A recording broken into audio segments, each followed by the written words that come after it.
Good day, shipmates. My name is Nate Jones. This is episode 7.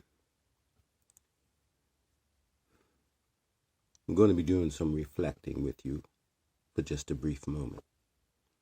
I started off this journey by letting you know that I am what is known as a winner with a losing record. I just want to expound on that meaning and give clarity to what it really means. I'm the director now of the company that I started, thanks to the UK government for giving me the green light and go ahead. I really don't know what that means, even though this is the second time that I am a director of a company. And I just want to briefly give you a stint on my first experience as a director. I was living in Bermuda at the time, and I started my small business there. And just to give you an idea, not that race matters, but I was the first of a kind. I was black, I was an islander, and I had the prestigious outfit, as it were, in a company that I will not name, but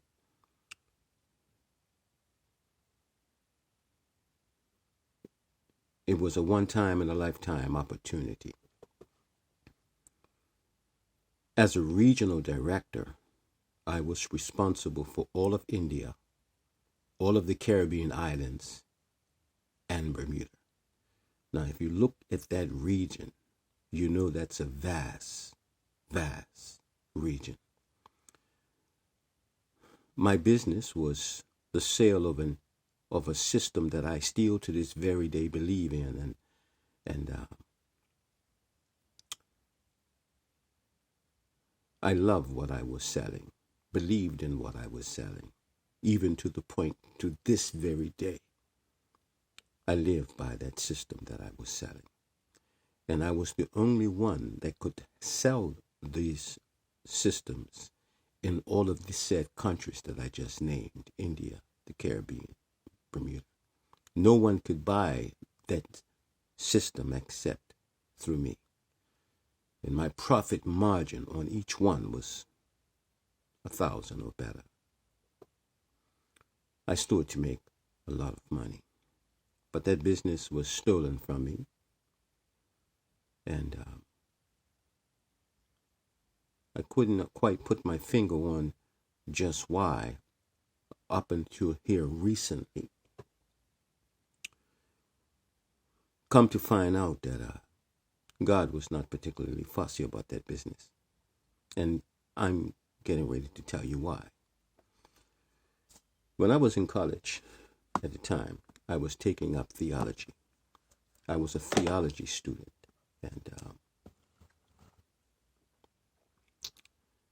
through my years as a theology student, God had always provided for me all of my needs, to the extent whereby the last that I remembered was I was in the store, the college store at the time, and I was looking to buy groceries for my family. And we knew how much money we had, but we shopped ferociously through the aisles of the Oakwood College store. We picked up this and we picked up that, and we bargained as to whether or not we had enough for this or that, and so on and so forth. And so, through the Spirit's guidance, we were able to select all of the things we felt we needed to have with the negotiation of the money that we had in our pocket. I get up to the counter and my wife is trembling, but, I knew that God had my back. So when I got to the counter, the man rang up the groceries, and when he gave the final tally on what I owed him, I was 1 penny short. one penny. And at the time, I normally glorify God and praise God. But for this situation, it just turned something within me south instead of north, to the glory of God. I got frustrated at the life of not having enough and always having God to step in and have someone say, because the person behind me said, I would take care of the penny. And they said it gladly, but I was perturbed and disturbed by it. So at that moment, I made up in my mind that I was going to go to Bermuda and start a business. And this is the reason I decided to do that. I had a mother-in-law, which was my wife's mother. I respected her, something fierce. I really respected and loved her and wanted so much to please her. And I had a stepfather, well, not a stepfather, an in-law, my wife's father, very stout businessman, and she had a brother who's a good business person. And I knew that, or felt within my heart, that they wanted the best for their daughter. And I didn't feel that I was living up to the hype of a husband for their daughter, sister, so forth. So with this penny short, it cut across my desire to please them or to give them reason to be thankful that their daughter was married to me. My wife had one of the deans of the college to give her a demonstration on a system. And when I got to the house later that week, and after pondering all these things, she told me about a machine that really was great. And I really wasn't in a position to be buying anything at the time. So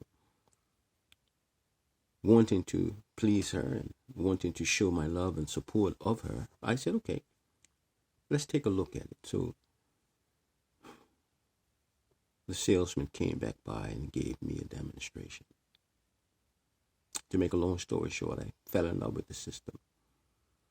And I felt within myself that I can take this system to Bermuda and do very well with.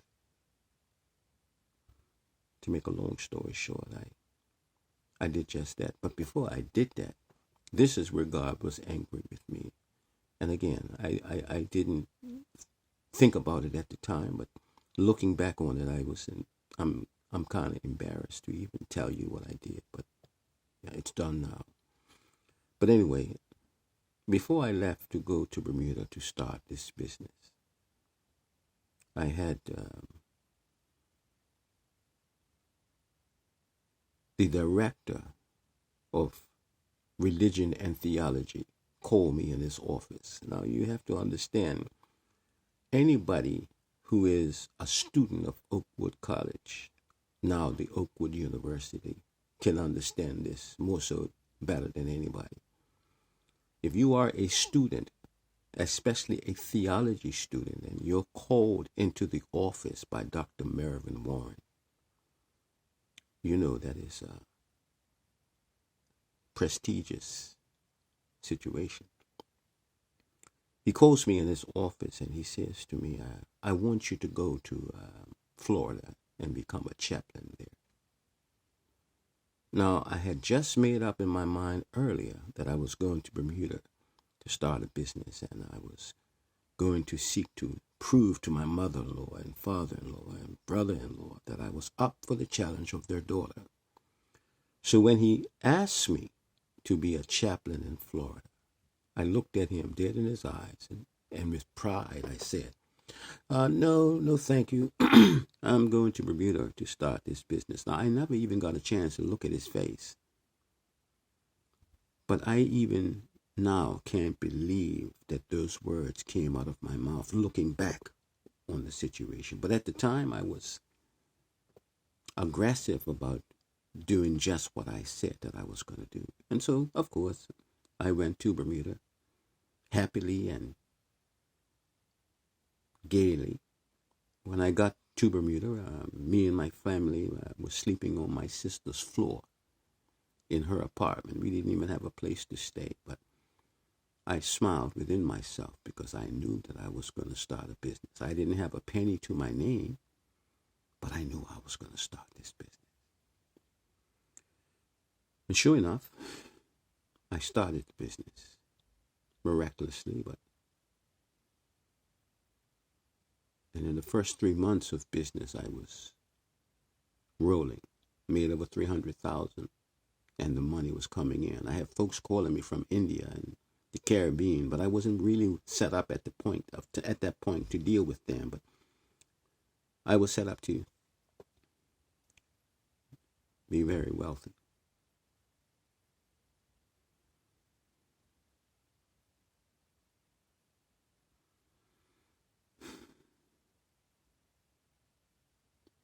In 3 months of doing business, all of a sudden, I found myself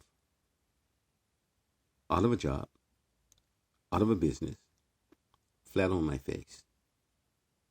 And I looked up to heaven as if to say, really? Really?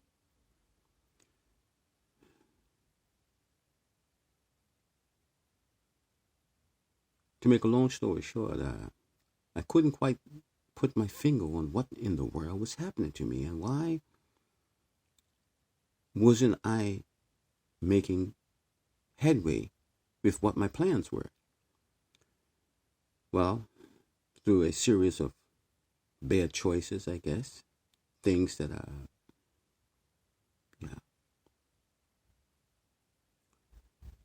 what I went there to do, which was to impress my in-laws. It was the worst thing that I could have done in the interim of looking back on things. Most of it didn't really have much to do with the business, but some choices that I made. Yeah. With my boisterous self, my will to do things my way, and so on and so forth. And I ended up in a spin tail. I cried out on the Lord to deliver me from the belly of the beast, as it were, and God did that. I decided that I would find that same said company and work. But every time I went to that company, it was almost as if God didn't have too much of a mindset for that business in me. So whenever I joined, I just didn't do well. Even though my sales were well, the companies somehow were not able to handle me for some reason or the other. And so I ended up leaving until finally I got to this last company in the Netherlands. I was homeless there and I was in need of an income. So I said to myself that I was going to go and I was going to work for this company, even though I used to be in RGD of sorts. But I'll go. This is the Netherlands. Who knows me? Nobody knows me. So I would go there and take up a salesman job for this company, selling this machine, because I felt that no one can sell this machine better than me, because I know the machine well and I know what it can do for the people. So I was ready. I was going to do that. I took a friend of mine with me, very astute businessman, and I was going to make him my partner, and I was going to allow him to actually have the business, because I was going to do it through him, but just be a support to him. So I took him. We both showed up, and when we got there, the man had us waiting in the lobby. Finally, when he came to meet us, I told him my name. He said, "Oh, I know you. You was that RGD." And when he said that, I'm like, this is the Netherlands. How he know me? And I realized that that was not a good sign, or is it? So my partner was looking on, and he was delighted because if he knew me, then obviously things would go easy for us both. But in my mind, I was like, that was an omen. He said he knows me. And then he used the word RGD, which means regional director. But I'm coming in for a sales job. And whenever somebody's coming in for a sales job and they are introduced as the big cheese looking for a sales job, the 2 and 2, I was like, make a long story short. He asked me who I was, which was funny because if you're introducing me like that, then obviously you already know. But okay, since you want to go that route, let me explain who I am. And I began to tell him about my business in Bermuda and how it was stolen from me, and how India was mine, and how the Caribbean was mine, and how Bermuda was mine. And this man said, no, India is mine. And I said, no. He said, yes.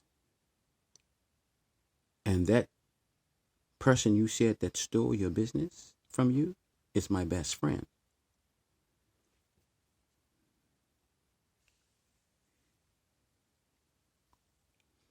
I'm not getting the job.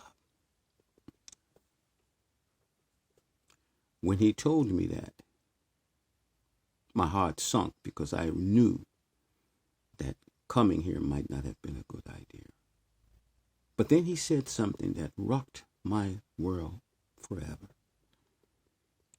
He asked me, he said, do you know what happened to him? Speaking of my best friend, he said, speaking of the one that you say stole your business. I said, no.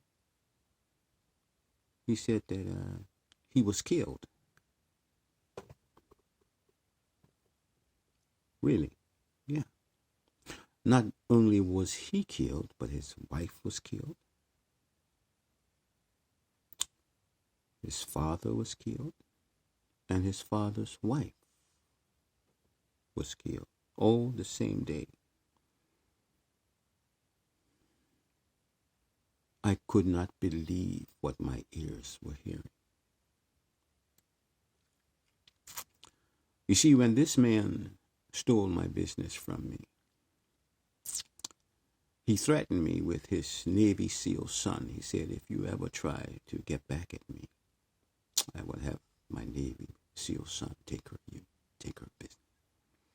Of course, the threat didn't bother me because my God is so big, so strong, and so mighty. There's nothing that my God cannot do for me. My name is Nate Jones. I believe that, and I know that. But here I was in this man's office, and he's telling me that the same man that threatened me with his Navy SEAL son, who had the support of both his wife and his father and his mother, who left me with insurmountable debt that I can't even begin to describe. And then he finished off his dissertation with the fact that it was his Navy SEAL son that killed him, and then killed himself. Floored with the information, I knew very well that there was no way that I was going to get that job, especially with the argument as to who owned India and who had India. I wasn't going to get the job. Of course, me and my partner, we walked out of the office, and he was dumbfounded because that story just messed him up.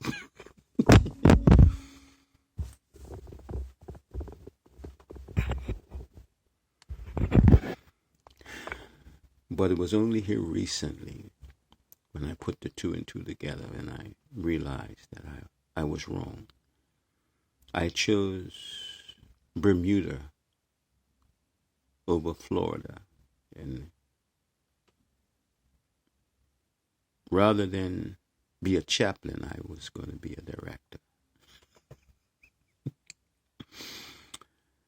I shudder to even think that I did that, but yeah, I did that. But God is so merciful to me.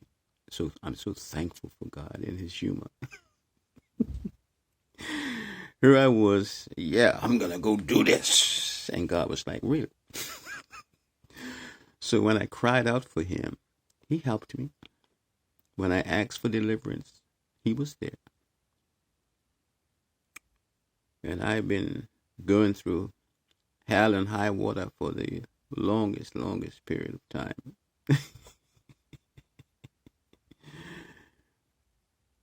God, in his matchless love, watched me as I matriculated throughout my life, and I always put him first, always worshipped him, notwithstanding my great mistake. And he was there to oversee me. So now here I am, one more again. I'm a director again of a business of my own choosing. The only difference with that first business,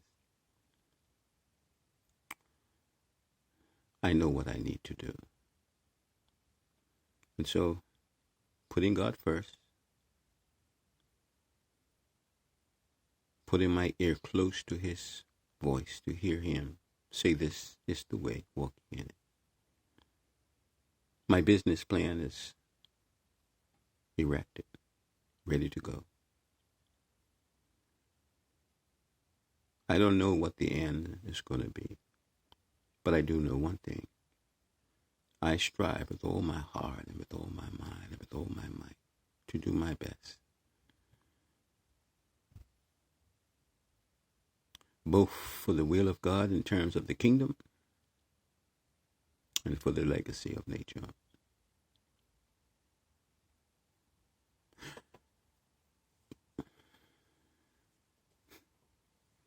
These are my reflections. This is me. To you, welcome aboard.